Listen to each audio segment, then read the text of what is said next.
Input output organisation हेर्दैछौँ र अहिलेको हामीहरूको जुन मोडर्न कम्प्युटर हुन्छ डिजिटल कम्प्युटर्सहरूमा इनपुट आउटपुट बिना चाहिँ कामै हुँदैन। इनपुट आउटपुट भनेको एकदमै मेन रोल नै हो कि किन त भन्दाखेरि युजरले चाहिँ इनपुट दिन्छ र त्यही इनपुट दिएको उसले इनपुट दिन्छ त्यसको आधारमा चाहिँ के हुन्छ त भन्दाखेरि प्रोसेसरले प्रोसेस गर्ने हो र लास्टमा चाहिँ रिजल्ट आउने हो र त्यो रिजल्ट स्टोर पनि हुनसक्छ अथवा युजरको लागि फेरि त्यो आउटपुट डिभाइसमा चाहिँ देखिन सक्छ।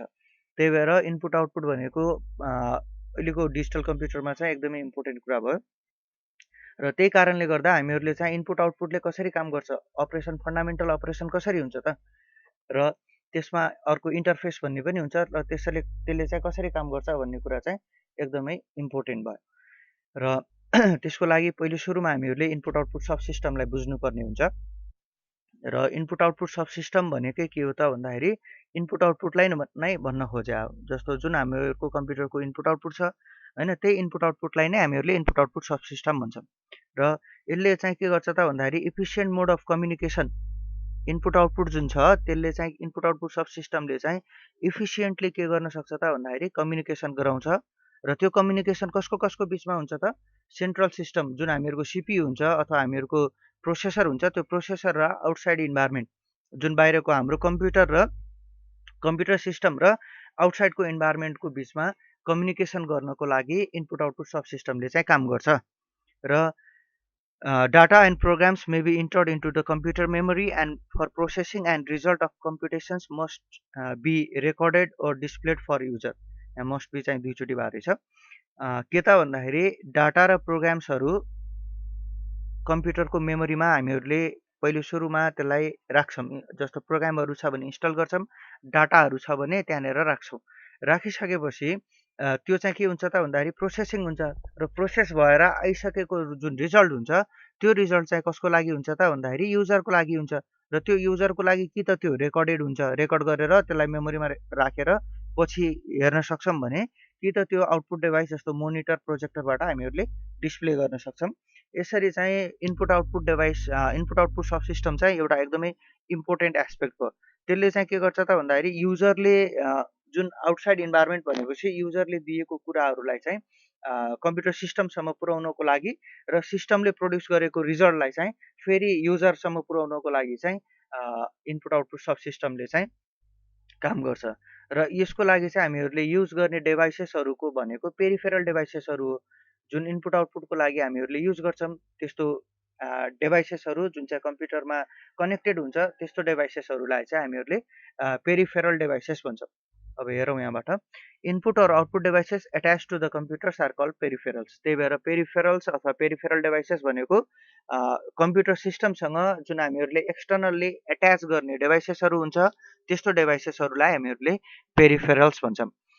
जस्तो किबोर्ड भयो, डिस्प्ले युनिट भयो, प्रिन्टर भयो होइन, यिनीहरू सबै के हो त पेरिफेरल डिभाइसेसहरू हो र म्याग्नेटिक डिस्क, म्याग्नेटिक टेप यिनीहरूलाई पनि पेरिफेरल डिभाइसेसमा राखेको छ यहाँनिर। यिनीहरूलाई जस्तो इनपुट आउटपुटमा भन्दा पनि हामीहरूले स्टोरेज भनेर पढ्यौँ के र, तर के हुन्छ त भन्दाखेरि स्टोरेजबाट पनि सिपियुमा र सिपियुबाट पनि स्टोरेजमा आउने डाटाहरू आउने भएको कारणले गर्दा यहाँनिर चाहिँ एक्सटर्नल्ली कनेक्ट पनि हुने भएको कारणले गर्दा पेरिफेरल डिभाइस भने है। एक्सटर्नल्ली हामीहरूले कनेक्ट गर्छौँ, एट्याच गर्छौँ डिभाइसेसहरूलाई, त्यही भएर पेरिफेरल भने हो।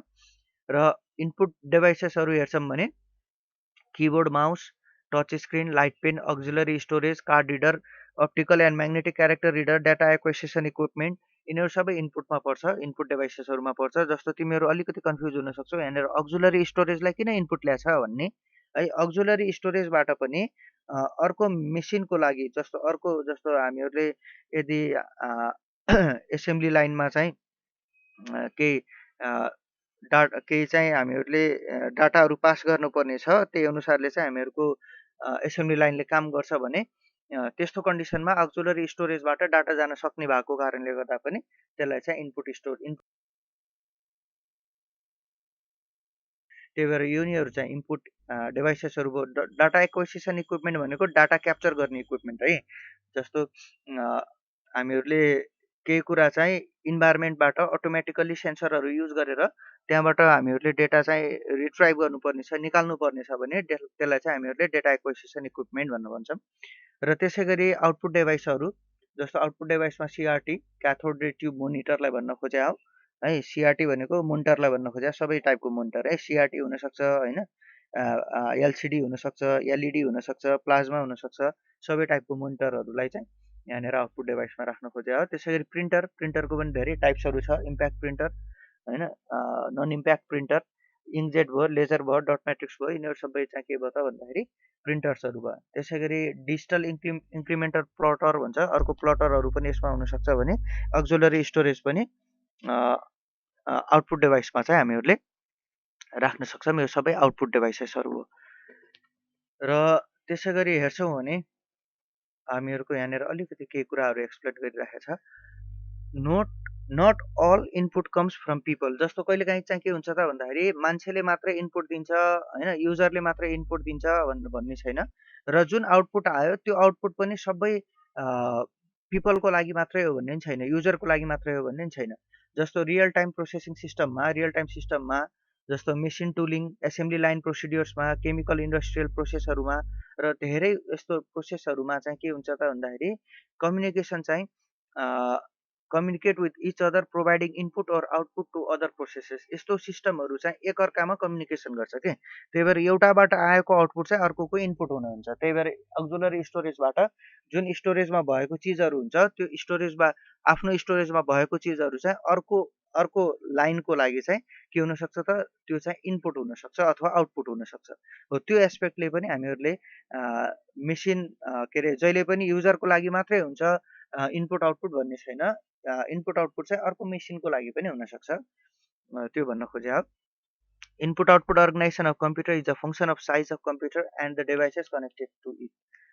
र त्यसै गरी चाहिँ इनपुट आउटपुट कम्प्युटरको चाहिँ के हो त भन्दाखेरि हामीहरूको function of size of computer and the devices connected to it. त्यही भएर इनपुट आउटपुट अर्गनाइजेसन भन्ने बित्तिकै कम्प्युटरको साइजसँग एसोसिएटेड हुन्छ। त्यसै गरी डिभाइसेसहरू कति कनेक्टेड छ त त्यसमा त्योसँग चाहिँ हामीहरूको इनपुट आउटपुट अर्गनाइजेसन चाहिँ त्यसमा डिपेन्ड गर्छ।